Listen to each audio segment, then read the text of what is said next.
Una anciana curandera, en lo alto de los Andes, rechazó una fortuna inmensa ofrecida por su árbol sagrado.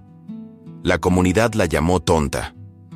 Días después, una plaga misteriosa secó el árbol casi por completo, y mientras su nieta intentaba salvarlo limpiando sus raíces, la joven tropezó y se lastimó gravemente el tobillo, quedando inmóvil. Parecía el fin. Pero amigos míos, esas dos desgracias aparentes, la pérdida del árbol y la herida de la nieta, fueron precisamente lo que salvaron sus vidas de un deslizamiento de tierra que arrasó con todo a su alrededor. Esta historia te demuestra que lo que hoy parece una maldición, mañana puede revelarse como una bendición, y que absolutamente todo en la vida tiene un propósito sagrado. Hace mucho tiempo, enclavado en las alturas de los Andes peruanos, donde el aire es tan puro que corta la respiración y el cielo parece al alcance de la mano, existía un pequeño Ayllu, una comunidad que vivía al ritmo de la tierra, llamada Suspiro del Cóndor. En la casa más alta de la ladera, casi tocando las nubes, vivía mamá Isabela, una curandera de rostro arrugado como la corteza de un árbol milenario y ojos oscuros que parecían guardar la memoria del tiempo. Tenía quizás 70 años, o tal vez 100, nadie lo sabía con certeza. Su piel cobriza estaba curtida por el sol de la puna, y sus manos, aunque nudosas por la artritis, se movían con la delicadeza de quien conoce los secretos de cada hierba. Isabela no era rica en monedas, apenas tenía unas cuantas alpacas que pastaban libremente, y una modesta choza de adobe y paja brava. Pero ella se sentía la mujer más afortunada del mundo, pues poseía 2 tesoros invaluables. El primero era su nieta, Luna, una joven de 16 años, de ojos vivaces y cabello negro como la noche, que aprendía con devoción los saberes de su abuela, aunque su corazón joven a veces se impacientaba con los misterios de la vida. El segundo tesoro era el quenual sagrado, un árbol anciano que crecía desafiante junto a su casa, retorciendo sus ramas cobrizas hacia el cielo. No era un árbol común, era un guardián.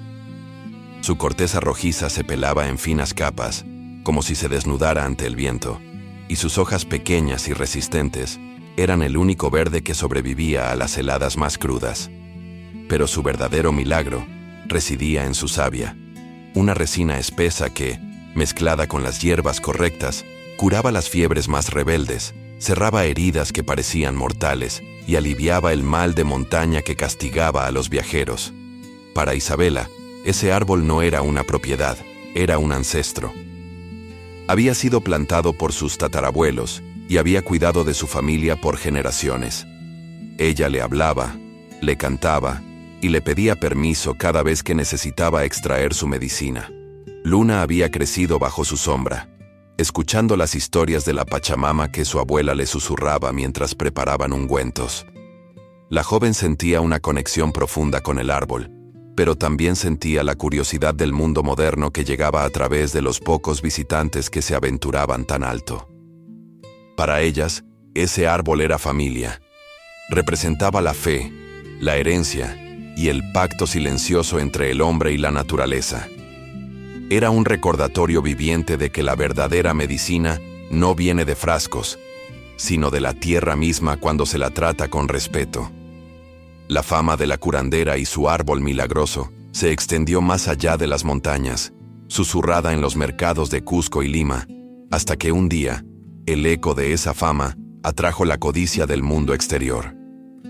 Una mañana, mientras Isabela y Luna molían maíz en su batán de piedra, el sonido de un motor interrumpió la paz de la montaña. Un vehículo todoterreno, lujoso y fuera de lugar, se detuvo frente a su choza. De él descendió un hombre de traje impecable, zapatos brillantes cubiertos de polvo y lentes oscuros que reflejaban el sol andino. Se presentó como el señor Gómez, representante de una gran compañía farmacéutica internacional. El contraste era brutal. La elegancia fría del hombre chocaba con la calidez terrenal de la choza.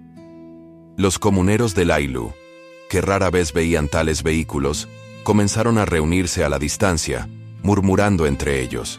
El señor Gómez había llegado con un solo propósito: Comprar el árbol. Había escuchado de sus propiedades únicas y su laboratorio quería sintetizar la savia para crear una patente millonaria. Apenas vio el quenual, sus ojos brillaron con cálculo, no con reverencia. «Mamá Isabela», dijo con una voz suave pero calculadora, «he venido a hacerle una oferta que cambiará su vida. Sé lo que este árbol puede hacer y mi compañía está dispuesta a pagarle». Nombró una cifra tan astronómica que contenía más ceros de los que Luna había visto jamás. Era suficiente dinero para comprar todas las tierras del valle, para construir una casa de ladrillo en la ciudad, para dejar de trabajar por el resto de sus vidas.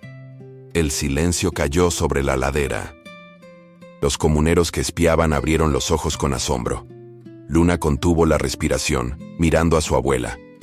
Con ese dinero, pensó por un segundo, podrían ayudar a tanta gente, podrían vivir sin las penurias del frío.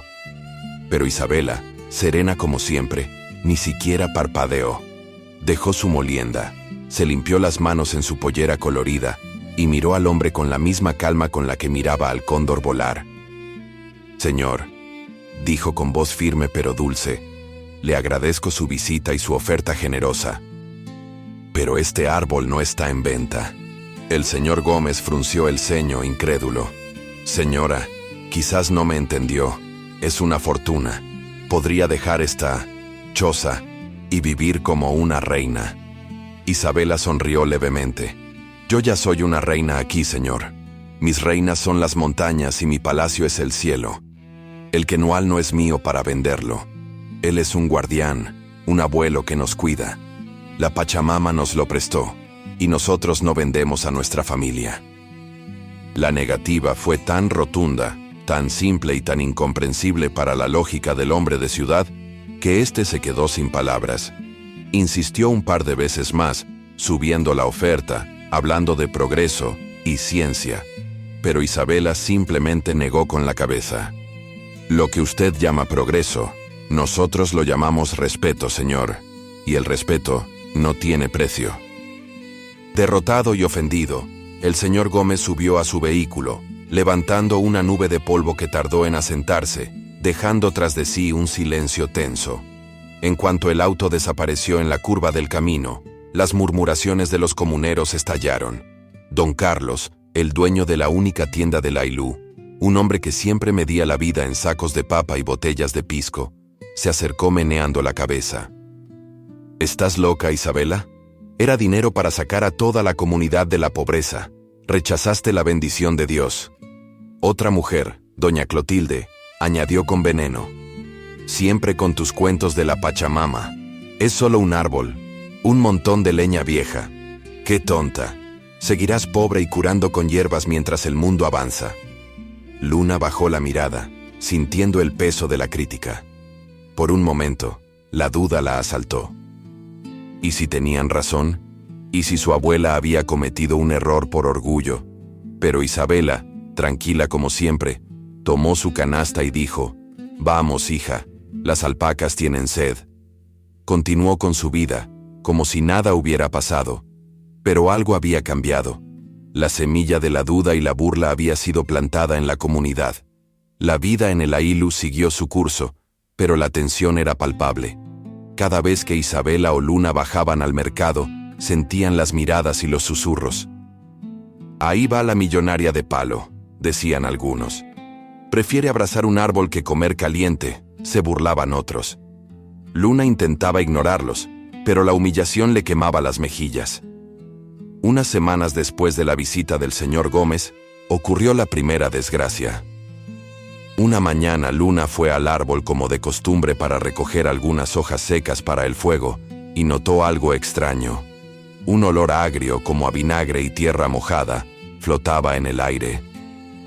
Miró la corteza y vio unas manchas oscuras, casi negras, que supuraban un líquido viscoso. «¡Abuela!», gritó con el corazón en un puño. Isabela llegó corriendo, con una agilidad que desmentía sus años.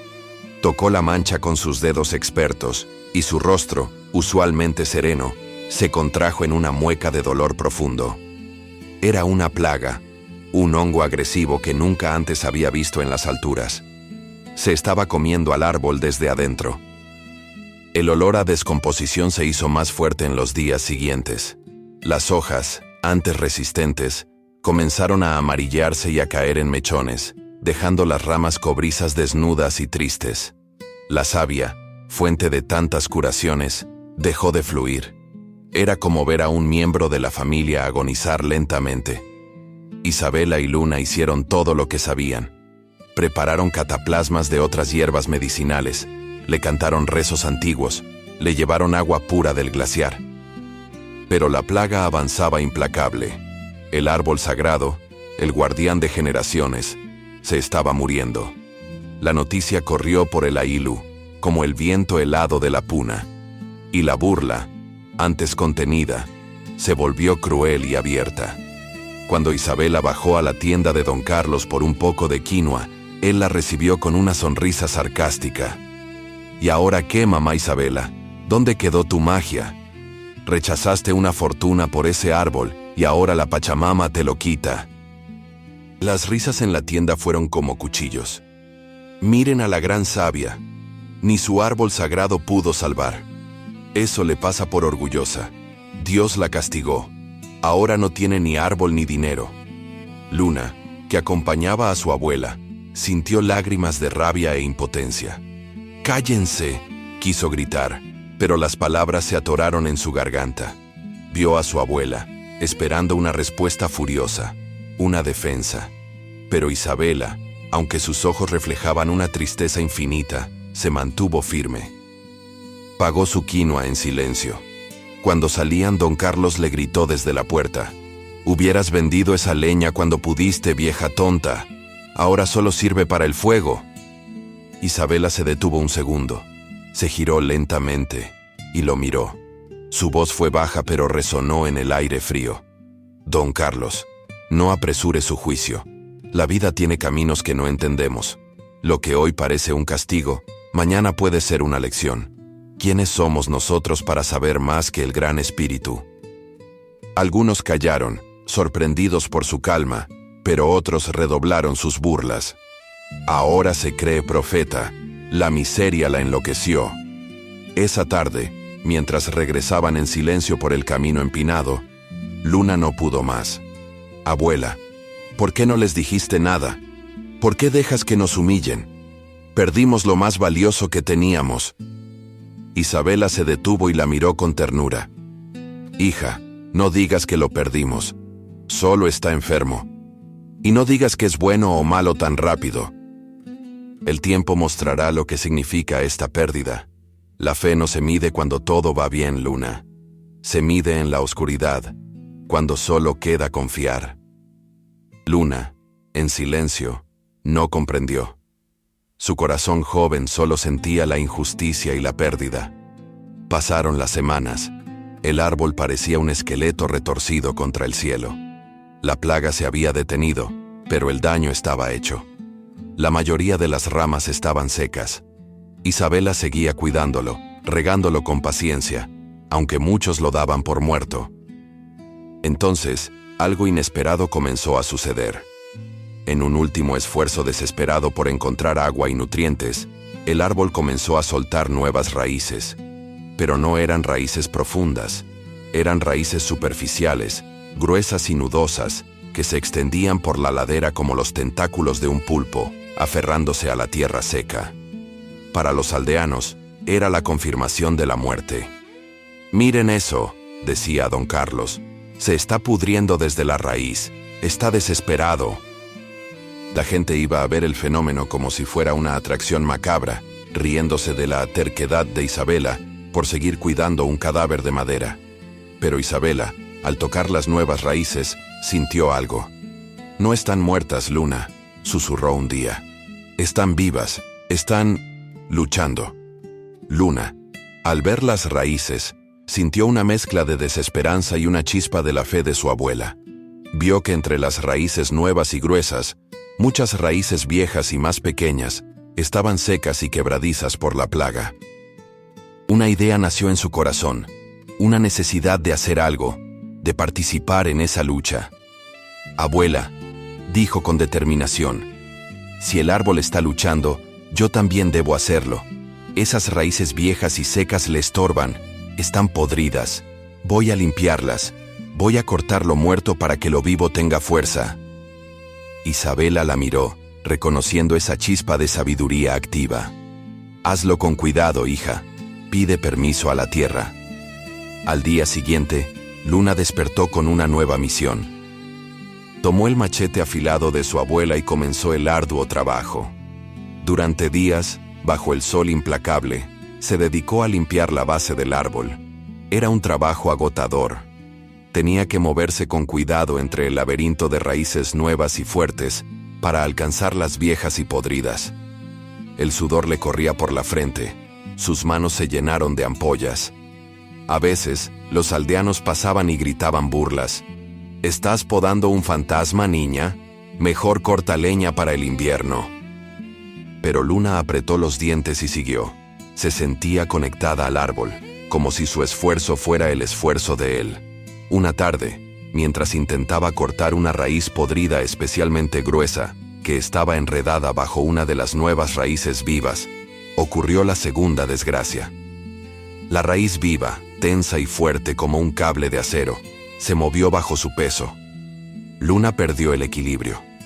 Trató de apoyarse, pero su pie aterrizó mal en el terreno irregular.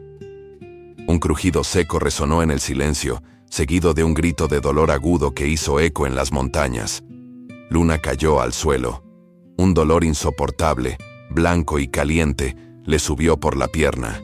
Miró hacia abajo y sintió que el mundo se desvanecía. Su tobillo estaba doblado en un ángulo antinatural. La desgracia era total. El dolor era tan intenso que las lágrimas corrían por su rostro. «¡Abuela!», gritó con desesperación. Isabela llegó corriendo, y al ver a su nieta en el suelo retorciéndose de dolor junto a las raíces, su corazón se detuvo. Algunos comuneros que trabajaban en un campo cercano escucharon el grito y se acercaron. Eran los mismos que se habían burlado. Al ver la escena, sus rostros mostraron una mezcla de lástima y esa crueldad satisfecha de quien ve confirmadas sus peores profecías. «Ya ven», susurró doña Clotilde. «Ese árbol está maldito. Primero la plaga y ahora la muchacha. Es la paga por el orgullo de la vieja». Luna, entre sollozos, miró a su abuela con los ojos llenos de reproche. «Abuela, ahora sí. Ahora sí no me digas que esto no es malo. Mira lo que me pasó, por tu culpa y la de este árbol maldito». El corazón de Isabela se rompió al escuchar esas palabras, pero su calma no flaqueó. Se arrodilló en la tierra dura, ignorando las miradas acusadoras. Sostuvo la pierna de Luna con una firmeza que transmitía paz. Su mirada no tembló. «Hija, no digas que es malo todavía», respondió con voz baja, que parecía abrigar el dolor. «El tiempo tiene maneras misteriosas de mostrarnos su verdad». En ese instante, las críticas estallaron. «¿Y ahora qué, Isabela?», gritó don Carlos acercándose. «¿Dónde está ese propósito sagrado del que tanto hablabas? Mírate, el árbol muerto y tu nieta quebrada en el suelo. ¿Qué clase de bendición es esta?». Isabela los miró sin alterarse, con la serenidad de quien no necesita defenderse ante el ruido del mundo. Su voz fue firme, pero cargada de paz. El propósito no siempre se entiende en el momento, ni el dolor significa ausencia de Dios. No llamen desgracia a lo que aún no ha terminado de mostrarse. El tiempo revelará si esto es pérdida o si es enseñanza. No discutió más. Con la habilidad de una vida curando, rasgó una tira de su propia pollera, buscó 2 ramas rectas y firmes de un arbusto cercano, y mientras Luna jadeaba de dolor, le inmovilizó el tobillo con cuidado. Le susurró al oído, para que solo ella escuchara: «No maldigas el dolor, mi niña. A veces es un maestro exigente. Si el Gran Espíritu lo permitió, también nos dará fuerzas para atravesarlo». Luna la miró con los ojos encendidos de angustia. «¿Y si no puedo volver a caminar, abuela? ¿Y si no puedo volver a ayudarte?». «Claro que volverás a caminar, hija», dijo Isabela, mientras la levantaba en sus brazos con una fuerza sorprendente. A veces Dios nos detiene para enseñarnos a caminar de otra manera. Hoy no entiendes, pero no apresures tu juicio. Agradece la vida, incluso cuando duele. Lo demás, déjalo en manos del Altísimo. El viento sopló fuerte, peinando la paja brava. Las montañas observaban en silencio. Y en medio del dolor, la voz de Isabela quedó flotando como una promesa. La verdad de ese día, amigos míos, aún no estaba completa. Pasaron 2 semanas. Luna estaba confinada a un catre dentro de la choza, su tobillo sanando lentamente bajo los cuidados y las hierbas de su abuela. Estaba frustrada, enojada y aburrida. Afuera, el cielo, que había estado extrañamente despejado, comenzó a oscurecerse. No era la oscuridad habitual de la tarde. Era un tono gris plomizo, pesado, que parecía aplastar las montañas. Esa noche, comenzó la lluvia. No era la lluvia nutritiva de la siembra. Era un diluvio. Un castigo de agua que golpeaba el techo de paja como miles de tambores furiosos. El viento aullaba como un animal herido. Isabela, inquieta, miraba por la pequeña ventana. «La Pachamama está llorando, Luna», dijo en voz baja. La lluvia continuó por un día, y luego otro. El pequeño riachuelo que bajaba de la montaña se convirtió en un torrente rugiente. En la tercera noche, el sonido cambió. Ya no era solo la lluvia, era un estruendo bajo, un gruñido profundo que venía de las entrañas de la tierra. Un sonido que hacía vibrar el suelo de la choza. «Abuela, ¿qué es eso?», gritó Luna incorporándose con miedo. Isabela la agarró del brazo. «No te muevas, quédate adentro». El rugido se convirtió en un estrépito ensordecedor, como si 1000 trenes avanzaran sobre ellos. El sonido de rocas gigantes chocando, de árboles arrancados de raíz. Era un huaico, un deslizamiento de tierra. La montaña, saturada de agua, se estaba desprendiendo. El ailu suspiro del cóndor estaba construido en la parte baja de la ladera, justo en el camino natural del agua. Isabela y Luna, en su choza en lo alto, solo podían escuchar el terrorífico sonido de la destrucción que ocurría abajo. Oyeron gritos ahogados por el estruendo de la avalancha de lodo y piedras. Luna lloraba de terror, abrazada a su abuela, rezando en la oscuridad. El deslizamiento pasó. Duró solo unos minutos, pero parecieron una eternidad. Luego, solo quedó el sonido de la lluvia, más suave ahora, y un silencio aterrador que venía del valle. Pasaron la noche en vela, temblando, sin saber qué había ocurrido. Al amanecer, la lluvia cesó. Isabela abrió la puerta con cautela. Lo que vieron les heló la sangre. El paisaje había desaparecido. Donde antes estaba el ailú, las pequeñas chozas, la tienda de Don Carlos, el corral de llamas. Ahora solo había un río inmenso de lodo espeso, rocas y escombros. El deslizamiento había arrasado con todo. Había pasado a metros de su propia casa. Isabela caminó hacia el borde del desastre. Vio que la avalancha principal había bajado con una fuerza imparable, pero justo al llegar a la altura de su choza, algo la había desviado. El muro de lodo se había dividido en 2 brazos, pasando por los lados de su hogar y salvándolo milagrosamente. Isabela siguió el rastro del lodo hacia arriba y entonces, como un rayo que parte el cielo, la verdad cayó sobre ella. Se detuvo junto al quenual sagrado. El árbol, aunque maltratado por la tormenta, seguía en pie. Y las raíces, esas raíces nuevas, gruesas y nudosas que habían brotado en la agonía del árbol. Esas raíces que habían hecho tropezar a Luna. Esas raíces se habían aferrado a la tierra como garras de un gigante.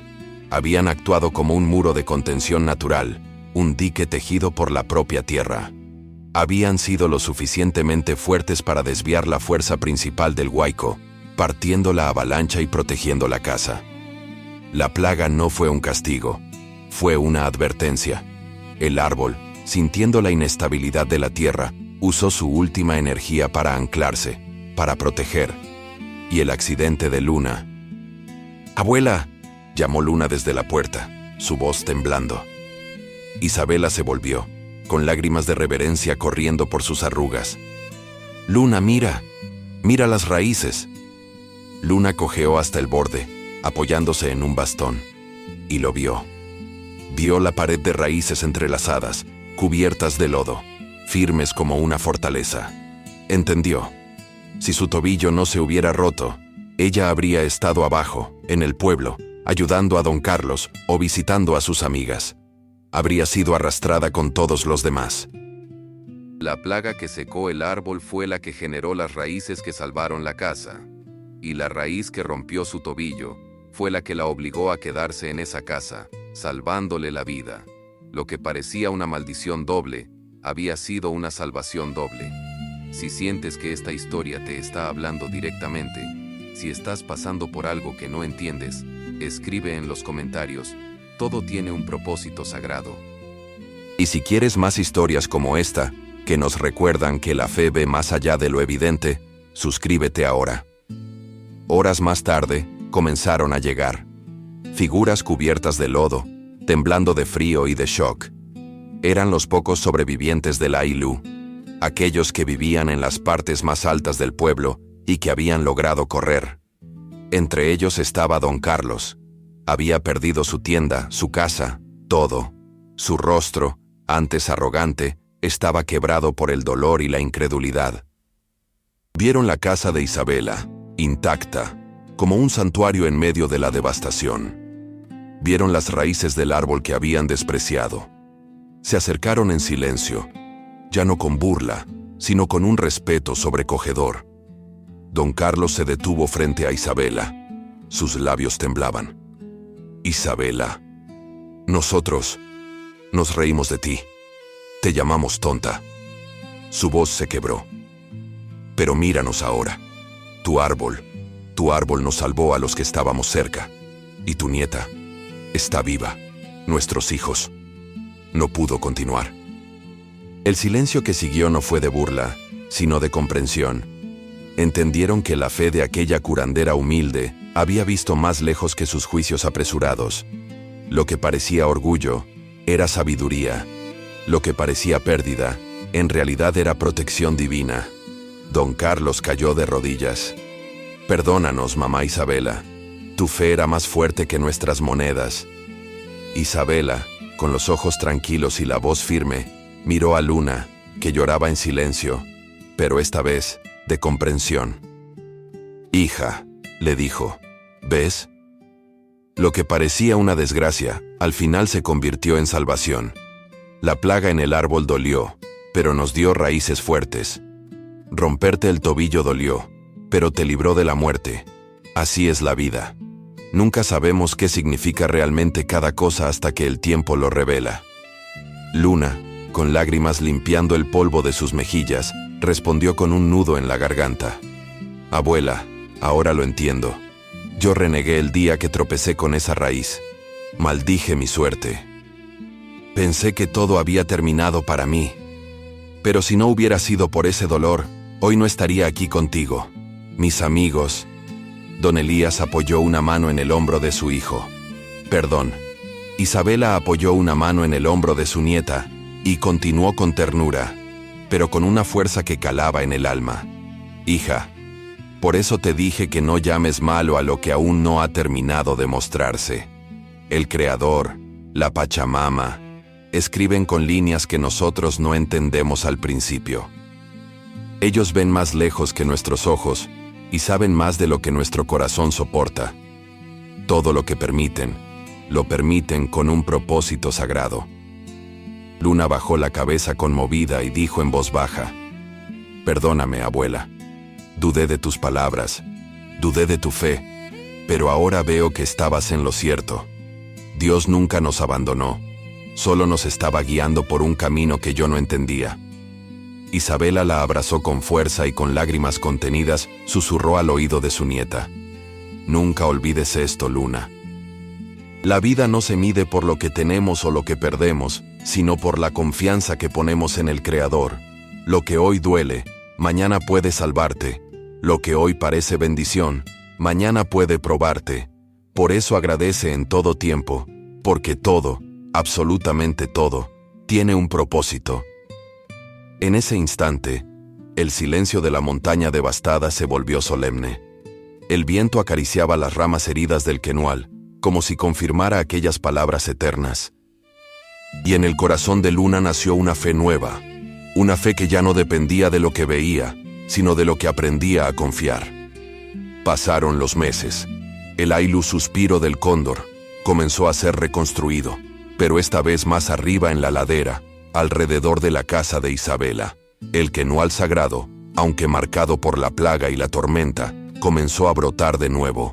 Pequeñas hojas verdes y valientes surgieron de sus ramas cobrizas. La savia, aunque poca, volvió a fluir. Luna, ya recuperada de su tobillo, cojeaba levemente, pero esa cojera era un recordatorio constante de la lección aprendida. Se convirtió en la aprendiz más devota de su abuela, pero también en una maestra. Los niños de la comunidad ahora se sentaban bajo la sombra del árbol renacido y era Luna quien les contaba la historia. Les enseñaba que no debían temer a lo que no entendían, que debían respetar a la tierra y, sobre todo, que nunca debían apresurarse a juzgar lo que les sucedía. La fe de Isabela se había convertido en el cimiento de la nueva comunidad, y el árbol, antes objeto de burla, ahora era venerado como el Salvador que siempre fue. Me alegra mucho que hayas llegado hasta el final de este video. Si esta historia te dejó una enseñanza, suscríbete para no perderte más historias que cambian vidas. Gracias. Nos vemos en el próximo.